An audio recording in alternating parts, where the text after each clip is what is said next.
this is Dawn from EOS Design Studios, a beautiful bead store in Marblehead, Massachusetts. And today we're making the first of a series of tutorials on basic wire wrapping skills. So today we are going to do a tutorial on wire wrap loops.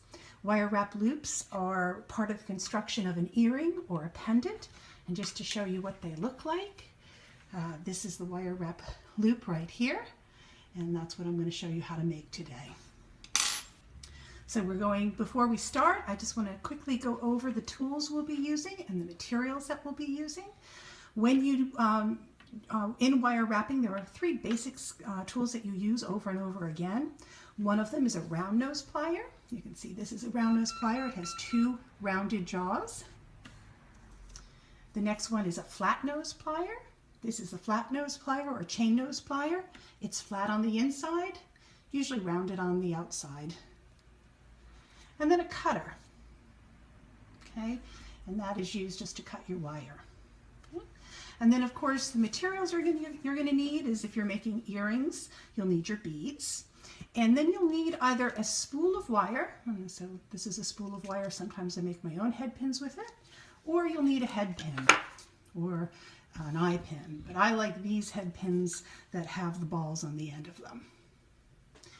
Okay, so let's get started.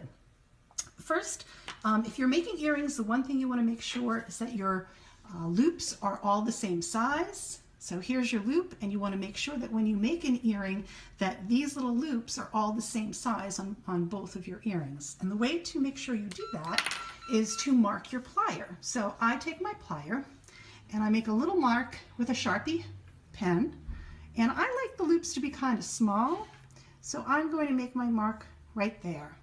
And so that means that every time I put my wire there, I'll know, I'll start in the same spot and I'll know that my loops are going to be the same size. Okay, so let's get started. I'm going to put the wire between the jaws of the plier. You can see I'm working right at that spot where I've marked my pliers. Okay. And when I'm making my loop, I'm going to end up repositioning this tool 3 times to make a rounded loop. Okay? So the first step is to take the wire and to push it towards you all the way down to the ground, going tightly against the barrel of the plier. Okay? So here's your first reposition. You're just going to flip your plier up so that the wire is between the jaws of the plier. Second step is to take that wire and to press it to the back around the jaw of the plier like that. Okay, you can see it's all the way to the back. And then again, you're going to reposition your pliers. You're going to take them, I just flip them. You can always just take them out and put them back in again, and you're going to put them right at that marking so that your loop is in the right place. Right? And then the third step is to pull the wire towards you. So I'm going to pull the wire towards you, okay, and make it perpendicular to the ground. Like that. And you can see there's that great little loop, perfectly formed little loop.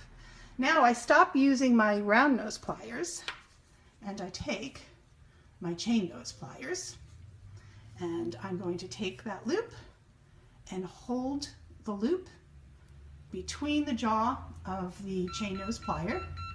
And then I'm going to start wrapping the tail of this wire down towards the bead here, and I'm going to make nice tight coils. So go nice and slowly, and see how I'm kind of pulling on that wire a bit. Pulling. All right, and now you can see I've made 2 coils. It'll probably take me 3 coils to get to the bead, which is where I'm going to want to stop. There I am. All right, you see? 3 nice tight coils, and now it's time to cut my wire. Take your cutters, take the sharp side of the cutter, or the flat side of the cutter, excuse me, and you're going to put it in right next to the wire where the last loop is, and then you're just going to snip. Now this will tend to fly up a little bit, and so that you don't get hit with a piece of wire on your face, I just gently cover my piece. I'm not going to cover it now because I want you to see what happens, but that's what you would do. You would cover it and then just press.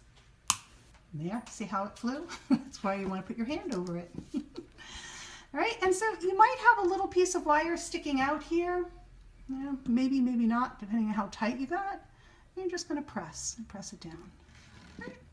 So there's your wire wrap loop. Now you will put your ear wire through the wire wrap loop.